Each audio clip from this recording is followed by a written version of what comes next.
সালেহ আল উসাইমিন ইফতার দিতে নিষেধ করেছেন। আপনি মৃত ব্যক্তির উদ্দেশ্যে যেটা দিবেন এটা হলো সাদাকা। এই সাদাকা আপনি দিবেন, গরিবদের জন্য দিবেন। এটা তারা অনেক গরিব মানুষ আছে না, ইফতারের কোনো ইজ্জত নাই। এখন তো জাকাতের টাকা দিয়ে ইফতার দিয়ে দেয়। নাউজুবিল্লাহ, জাকাতের টাকাই গরিবদেরকে দিতে হবে, বুঝছেন? জাকাতের টাকাই গরিবদেরকে দিতে হবে। এখানে একটা কথা বলি, শুনেন ভালো করে, আপনারা কষ্ট পাবেন না। ইফতারের বাংলাদেশের বহু জায়গায় এখন পর্যন্ত টাকা দেয় ফেতরা দেওয়া হয়, তাই না? তো একটা পরিবারে কয় টাকা আসে মনে করেন? কত টাকা আসে? যদি 100 টাকা করে ধরে তো 5 জনের কত হবে? 500 টাকা। 500 টাকা দিয়ে কি হয় দেখেন? অথচ খাদ্য বস্তু দ্বারা ফেতরা দিতে হবে। ওই মানুষটা আবার কি করছে দেখেন, ওই মানুষটাই জাকাতের টাকা দিয়ে চাল কিনছে, বুঝেন না কথা? জাকাতের টাকা দিয়ে কাপড় কিনছে, জাকাতের টাকা দিয়ে চিনি কিনছে, খেজুর কিনছে, কিনে বিতরণ করছে। আর মাত্র 500 টাকা, কয়শো টাকা? মাত্র 500 টাকার চাউল যে দিবে সেটা কিন্তু দিচ্ছে না। 500 টাকার চাউল দিতে হবে, সে দিচ্ছে না। অথচ জাকাতের টাকা যেটা, এই টাকা ফকিরকে টাকাই দিতে হবে, অথচ তার বের হয়েছে জাকাত 5 লাখ। কয় লাখ? বুঝেন নি মনে হয় কথাটা? ভালো করে বুঝেন। 5 লাখ টাকা তাকে টাকাই দিতে হবে। কি দিতে হবে? টাকাই দিতে হবে। সেইটা না দিয়ে 5 লাখ টাকার কি কিনছে? কাপড় কিনছে, চাউল কিনছে, লুঙ্গি কিনছে। অত 500 টাকা দিয়ে সে চাউল কিনতে পারছে না। আপনারা কি বুঝলেন বিষয়টা? আপনি কাকে বুঝাবেন? শরীয়তকে কখনো আপনি কি করতে পারবেন না। আপনি কেন জাকাতের টাকা দিয়ে, আপনি কাপড় কিনলেন? তার দলিল কি? জাকাতের টাকা দিয়ে কেন আপনি চাউল কিনলেন, ডাউল কিনলেন, চিনি কিনলেন, খেজুর কিনলেন? তার দলিল দিবেন আপনি। টাকাই দিতে হবে। কি দিতে হবে? ওখানে টাকা দিচ্ছেন না কেন? নষ্ট হয়ে যাবে না? অনেক টাকা না, মানুষকে দেখানো যাবে না যে আমি এত হাজার শাড়ি দিয়েছি, এবার আমি এত হাজার কম্বল দিয়েছি, এটা যে বলা যাবে না। আর একটা ফাঁকি আছে, বের হয়েছে 5 লাখ টাকা, ও জাকাত ফরজ 5 লাখ, ও দিবে 50,000 থেকে 1 লাখ, 4 লাখ কি দিবে না। চলবে না। আপনি বুঝেন? তো এখানে আপনি 5 কেজি 500 টাকার চাল কিনতে পাচ্ছেন না, ফতোয়া দিচ্ছেন না টাকা দিয়ে ফেতরা দিব আপনি না, আপনার যুক্তি চলবে না। একটু বোঝার চেষ্টা করবেন দয়া করে। আল্লাহ যেন আমাদেরকে বোঝার তৌফিক দান করেন। আজানের পর দুনিয়াবি কাজ করা যাবে কি? আজানের পর কিছু করা যাবে না। দুনিয়াবি কেন? বুঝেননি কথা? দিনই কাজও করা যাবে না। আজানের পর কি করতে হবে? সালাত। ওয়াক্ত যেন সালাত। আপনি এটা দিনই কাজ করছে না, এটা দিনই কাজ। তো ওয়াক্ত হয়ে গেলে ওয়াজ চলবে? তাহরিমুহা তাকবীর ও তাহলিলুহা তাসলিম, হাদিসটা কি? সব হারাম হয়ে যায়। আজান দিলে সব কাজ বন্ধ থাকবে। বিয়ের পর দেনমোহর কমানো বা বাড়ানো যাবে কি? আপনার কত চালাক রে ভাই! সুবহানাল্লাহি ওয়া বিহামদিহি। বিয়ের পরে কমানো যায় কিনা বাড়ানো যায়, সামর্থ্যের উপরে তো করা যাবে, সমস্যা নাই। আপনি আপনার বউকে বেশিও দিতে পারেন, কমও দিতে পারেন, কিন্তু ফাঁকি দিন না। ওই যে বাসর ঘরে যে মাপ চাইছেন আপনি, এখনো তো দেননি, তাই না? এখনো তো দেননি। মোহর কিন্তু দেওয়াই লাগবে, মরার পর হলেও দেওয়া লাগবে। কি এটা?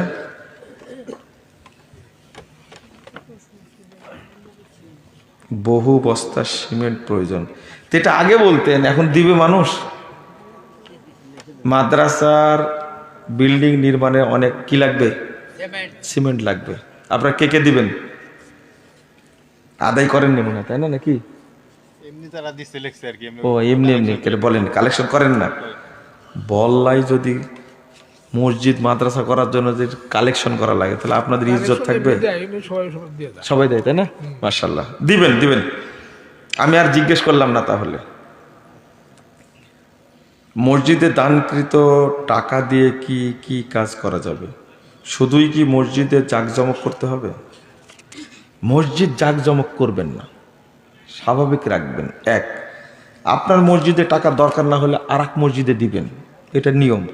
ওই মসজিদে যদি প্রয়োজন না হয় তাহলে গরিবদেরকেও দেওয়া যাবে, হাদিসে আসছে। মসজিদের টাকা, কথা কি বুঝতে পারছেন? তবে অন্য মসজিদের প্রয়োজন হলে সেই মসজিদে দেওয়া যায়, এটাও হাদিসে আসছে। কিন্তু অযথা টাকা খরচ করবেন না। আজকে শুকুর মাহমুদ সাহেব কথা বললেন যে আল্লামা জসিমউদ্দিন তিনি রং সঙ্গে জায়গাতে বসতেনও না। মসজিদ এই এত নকশা করা এগুলো পছন্দ করতেন না, হাদিসে নিষেধ আছে। টাঙ্গাইলের মানুষ কিন্তু আগে খুব পরেজগার পাবন্দ ছিলেন, এখন কেমন আছে তা জানি না। যত বড় বড় আলেম আসছে, মহিউদ্দিন রহমানি কম বড় আলেম, জসিমউদ্দিন এত বড় আলেম, শাইখুল ইসলাম এত বড় আলেম তারা, আর প্রফেসর ডক্টর মুস্তিউদ্দিন কম বড় আলেম মনে করেছেন আপনারা? আপনারা তারা চাটতেই পারবেন না তাকে। যে পণ্য হাতে নেই সেই পণ্য বেচা কিনা করা যাবে কি? না, যাবে না। ব্যবসা এইভাবে হালাল করার চিন্তা করবেন না আপনারা। আছে আপনাদের দেশে, আছে এরকম। নিজের আয়ত্তে নিতে হবে, জায়গা পরিবর্তন করতে হবে, তারপর বিক্রি করবেন। এই যে ইট কিনে রাখছেন আপনি, ওখান থেকে বিক্রি করি টাকা নেন, তাই না? এটা চেষ্টা করবেন এটাকে কি করার, ওখান থেকে স্থানান্তর করার, নিজের জায়গা থেকে বিক্রি করবেন আপনি। নিষেধ আছে এটা। গাছের ফল বিক্রি করা যাবে না। গাছের ফল বলতে কিভাবে একটু বুঝাই। যেমন আম 2 বছর আগে চুক্তিতে বিক্রি করে দেন, তাই না? এটা চলবে না। আমটা পাকার মতো হবে, ঠিক এই মুহূর্তে চুক্তিতে বিক্রি করতে পারবেন। কিন্তু 5 বছরের চুক্তিতে বাগান কিনবেন, চলবে না। তবে জমি জায়গা লিজ নেওয়া যাবে 5 বছরের চুক্তিতে, তবে কট বন্ধ করা চলবে না। কিছু ধারা আছে। সূরা ফাতিহার প্রথম আয়াত কোনটি? বিসমিল্লাহির রহমানির রহিম। প্রত্যেক সূরার প্রথম আয়াত বিসমিল্লাহির রহমানির রহিম। মনে থাকবে কথা? এটাই উসমানী নুসখাতে আছে, এটা নিয়ে ইখতিলাফ করার কোনো দরকার নাই। যদি বলেন ইন্না আতাইনা কাল কাউসার, এর প্রথম আয়াত কি? বিসমিল্লাহির রহমানির রহিম। সহিহ মুসলিমে হাদিস বর্ণিত হয়েছে। প্রত্যেক সূরারই প্রথম আয়াত কি? বিসমিল্লাহ। এক, সূরা ফাতিহার প্রথম আয়াত হলো কি? বিসমিল্লাহির রহমানির রহিম। বাংলাদেশের কোরআনে দেখেন এই জালিয়াতিটা করেছে, এটা আমি সহ্য করতে পারি না। তবে আলহামদুলিল্লাহ, এখানে আলহামদুলিল্লাহ রাব্বিল আলামিন এক আয়াত দিয়ে রাখছে। এখানে আমরা কোরআন ছাপাইছি, আলহামদুলিল্লাহ। এটা কোরআন শরীফ, এই শরীফ আলা কোরআন কেউ পড়বেন না। এই কোরআনের মর্যাদাকে নষ্ট করেছে, বলবেন কোরআনুল কারীম। মনে থাকবে? এই কোরআন কিনবেন না কেউ, কোরআনুল কারীম যেটা লেখা আছে সেটা কিনবেন। আর এরপরেও আমরা যে কোরআনটা ছাপাইছি এর মধ্যে রুকু নাই, কারণ সৌদি আরবের কোরআনের রুকু নাই। এটা পরে 400 হিজরিতে এই রুকুটা যোগ করেছে বেদাতি আলেমরা। কথা বুঝতে পারলেন? এটা পড়বেন না।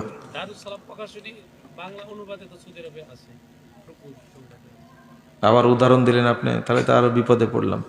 এই সাহসটা কারো হয়নি, রুকু তুলে দিতে হবে। সৌদি আরবের কোরআনে এখনো রুকু নাই, জানেন?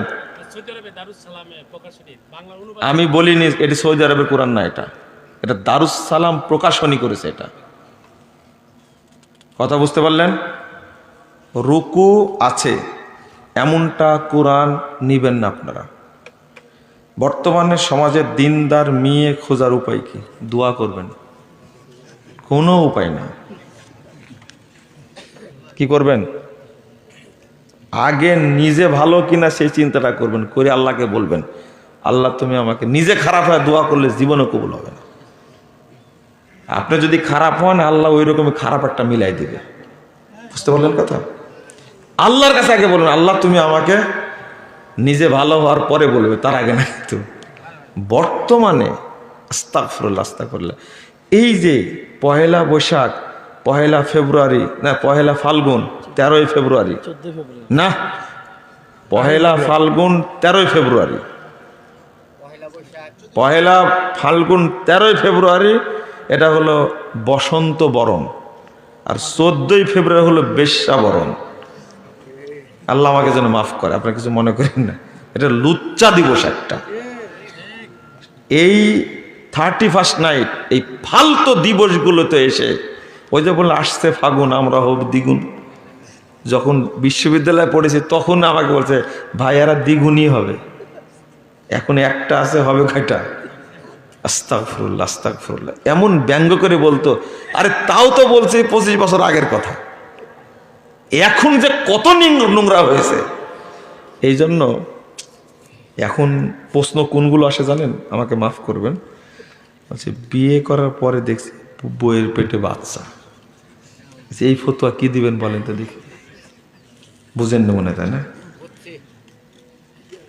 পরিচিত ছেলে ঢাকায় যায় বসে আছে, তার বাপ ফোন দিয়ে বলছে দেখেন তো বিয়ে দিলাম কয়দিন হলো, এ ঢাকায় গেলতে গেল আর আসে না।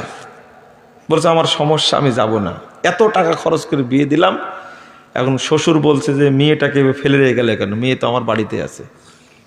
আপনার ছেলেকে ফোন দিতে বলেন আমাকে। ফোন দিয়েছে, তখন বলছে যে আপনাকে ফোন দিয়েছে আব্বা? হ্যাঁ। তো বলছে না আমি বাড়ি যাব না। বাড়ি যাবেন না সেটাও বলেন কি কারণে? এটা বলাও যাবে না। দেখ 2 দিন 3 দিন পর শেষে বলল বাড়ি কেমনে যাব, বিয়ে করে আনি দেখছি বইয়ের পেটে বাচ্চা। আমি আবার রাগ করে বললাম বোনাস পেয়েছেন, এটা তো খারাপ কিছু না। এই মেয়েকে বিয়ে করলেন, দেখে শুনে বিয়ে করেননি? কত সরল সোজা ছেলে। বলছেন না আব্বা আম্মা বিয়ে দিছে, আমি খেয়াল করিনি, আসলেই ভালো, আমি তাকে চিনি। ওর প্রশ্নের উত্তরটা আমি দিতে পারিনি। সেটা হলো আমার কোনো ত্রুটি নাই এই ধরনের, কিন্তু এই মেয়ে আমার কপালে পড়লো কেন? বুঝেননি কথা? কি উত্তর দেবেন? কি উত্তর দেবেন? আমি বললাম আপনি ফতোয়াটা তো চাইবেন যে কি করব এখন। বলছি এটা তো বলাই মুশকিল, তবে এই কথা আপনার আব্বাকে বললেন না। বুঝতে পারছেন কথা? 2000 মানুষকে খাওয়ায়া বিয়ে করেছে। এই বাপ এই কথা শুনলে হার্টফেল করবে না? কয়েকদিন যাক, আগে আস্তে আস্তে ও যে নিজে চলে যায়, শেষে কয়েকদিন পরে বলবো আমি সংসার করবো না, বিয়েও করবো না, আর শেষ। এই প্রশ্ন যদি করে এই যুগে, ইচ্ছে খারাপ কোনো প্রশ্ন আছে বলেন তো দেখি? আর একটা প্রশ্ন আসতেছে, বিবাহিত নারী পুরুষ তার ওয়াইফ অন্য আরেকজনের সাথে জেনায় লিপ্ত, ফতোয়া কি?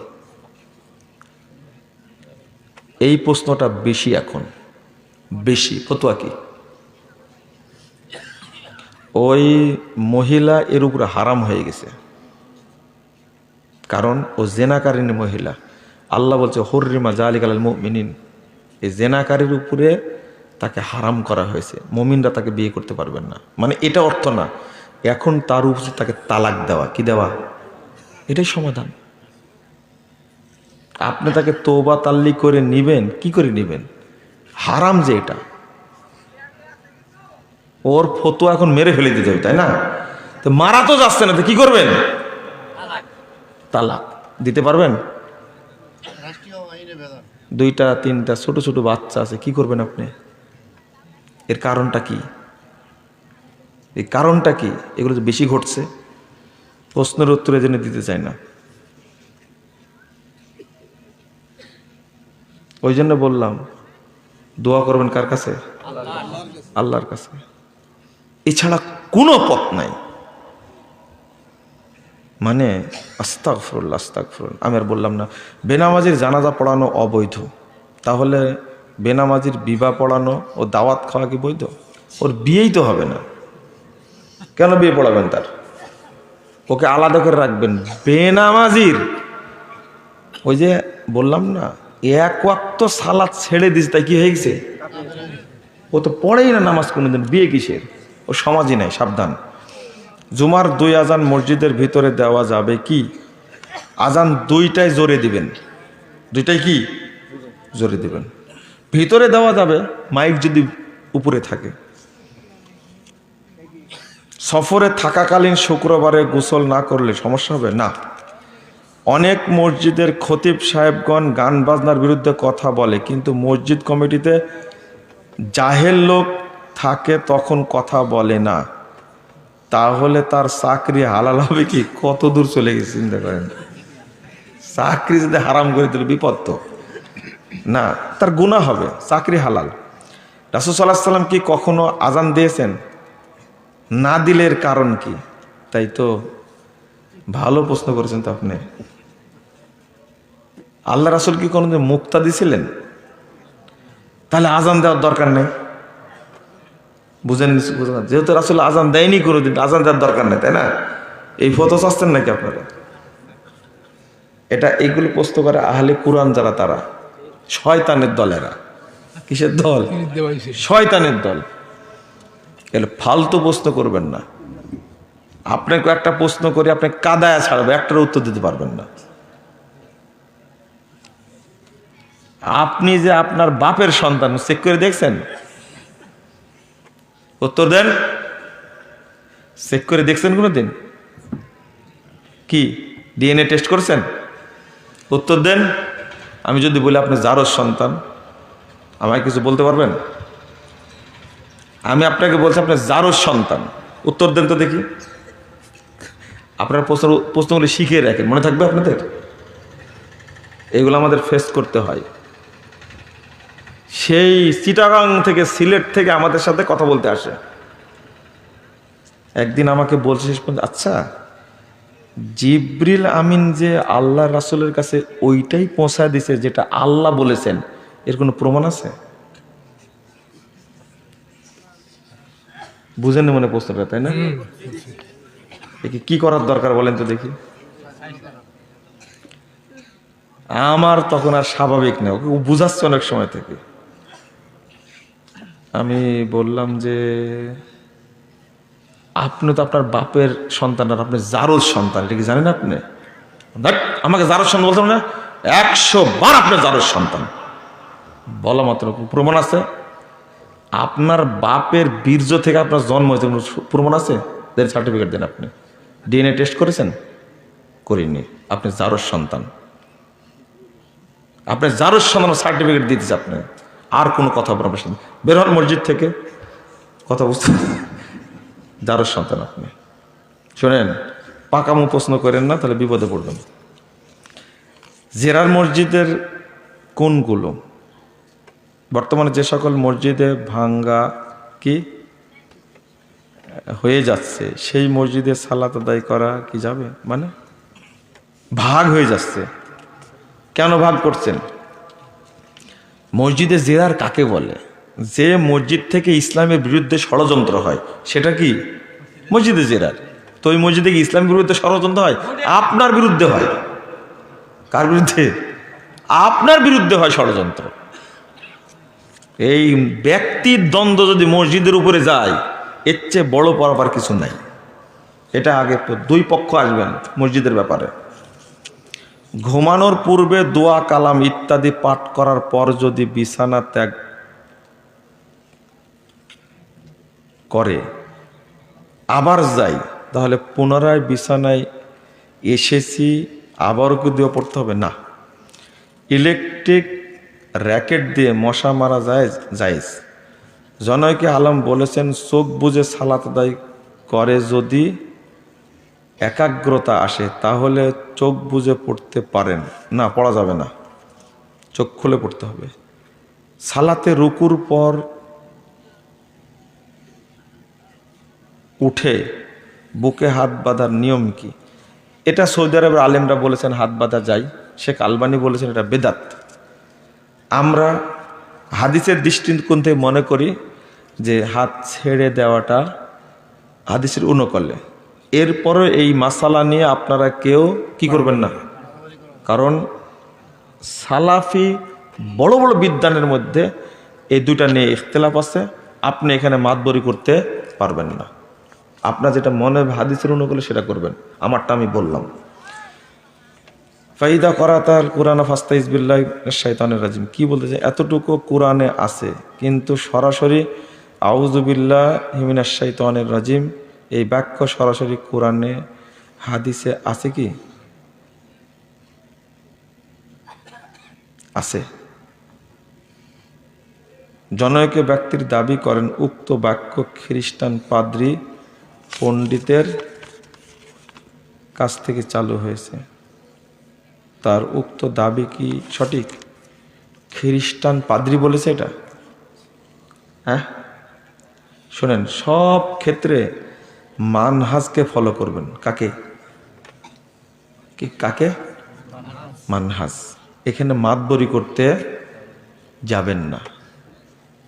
মানে এই মানহাজের বিরোধিতা করার কারণে বহু মানুষ পথভ্রষ্ট হয়ে গেছে, অথচ মানহাজ ফলো না করলে সে হেদায়েতই পাবে না। জান্নাত তো অনেক দূরের কথা। এই যে উল্টাপাল্টা কথা যারা বলে তাদেরটা শুনবেন আপনারা, বুঝতে পারলেন? বুঝার চেষ্টা করবেন, এদের ধারে কাছেও যাবেন না। আপনাদের একটা কথা বলি, বাড়িতে গিয়ে আগে মুখটা ভালো করে ধুবেন, ধোয়ার পরে সাবান দিয়ে ভালো করে ধুবেন, ধোয়ার পরে মুখটা মুছে সুন্দর করে আয়নার সামনে দাঁড়াবেন, দাঁড়ায় দেখবেন যে আপনি কে। বুঝেননি কথা? আপনার আকীদা সম্পর্কে দেখবেন, আমার আকীদা কি, আমার দলিল কি। আর এই সমস্ত ভাইরাস বক্তার কথা কেন শুনবো? বুঝেননি কথা?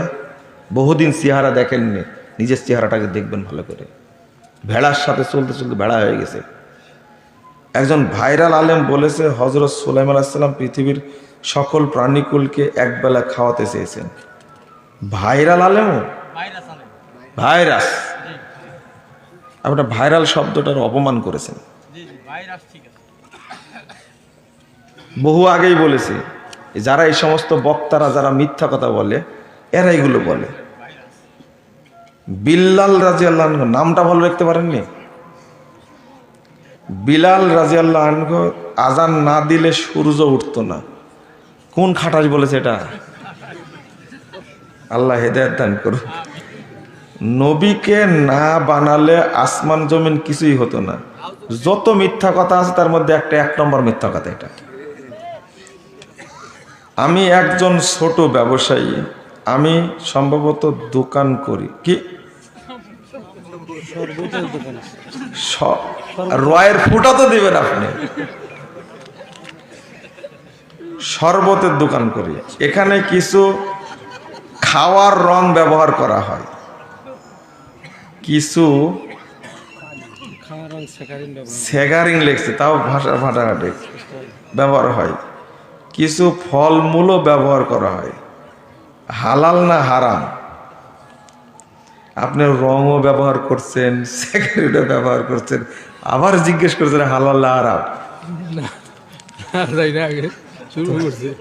তওবা তওবা তওবা, আস্তাগফিরুল্লাহ। আল্লাহ যেন বুঝার তৌফিক দান করেন, আমিন। অনেক মানুষকে কষ্ট দিচ্ছেন আপনারা। সৌদি আরবে গিয়ে আবু তহা আদনান জান্নাতের সুগন্ধি পাইছে। আচ্ছা, এই সমস্ত অপবিত্র কথা আপনারা শুনেন, হ্যাঁ? আমি লজ্জা শরম নাই আসলে, হায়া, বোধ, বুদ্ধি, ইজ্জত, সম্মান, মর্যাদা কিছুই নেই। ভালো হয়ে যান, কিন্তু ভালো হয়ে যান। এই সমস্ত কথা কানে শুনে তো কান পচে যাবে আপনার। এগুলো সব ইবলিসি কথা। কি কথা? মানুষ মারা গেলে আগে ইন্না লিল্লাহ বলবে নাকি আলহামদুলিল্লাহ? আচ্ছা, আর কোনো প্রশ্ন পাননি আপনারা?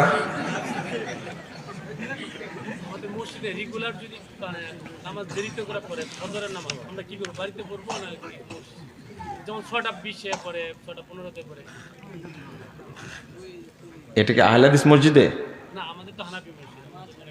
হ্যাঁ, উত্তর কিন্তু দিয়ে দিছি। আচ্ছা, প্রথম কথা বাড়িতে পড়বেন বলেছি না, বাড়িতে পড়বেন। দ্বিতীয় কথা হলো, যারা দেরিতে সালাত পড়ে তাদের আকীদা কি?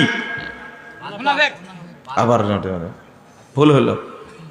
যারা দেরিতে সালাত পড়ে, আসর, জহর, ফজর, তাদের আকীদা হলো আল্লাহ সর্বত্র বিরাজমান। এদের পিছনে কিয়ামত পর্যন্ত নামাজ পড়লেও নামাজ হবে না। এদের বিশ্বাস হলো আল্লাহ নিরাকার, নবী গায়েব জানতেন, নবী এখনো মরেইনি। এগুলো সব কুফরির আকীদা, এদের পিছনে সালাত হবে না। পড়েন সুবহানাকা আল্লাহুম্মা ওয়া বিহামদিকা আশহাদু আল্লা ইলাহা ইল্লা আনতা আস্তাগফিরুকা ওয়া আতুবু ইলাইকা। আসসালামু আলাইকুম ওয়া রাহমাতুল্লাহি ওয়া বারাকাতুহু। খুব ভালো মনে করছিলাম, ভালো না তো। আমার একটা ব্যাখ্যা জানার ছিল, আমি তো নিয়মিত ফজর, জোহর, আসর বাড়িতে পড়ি।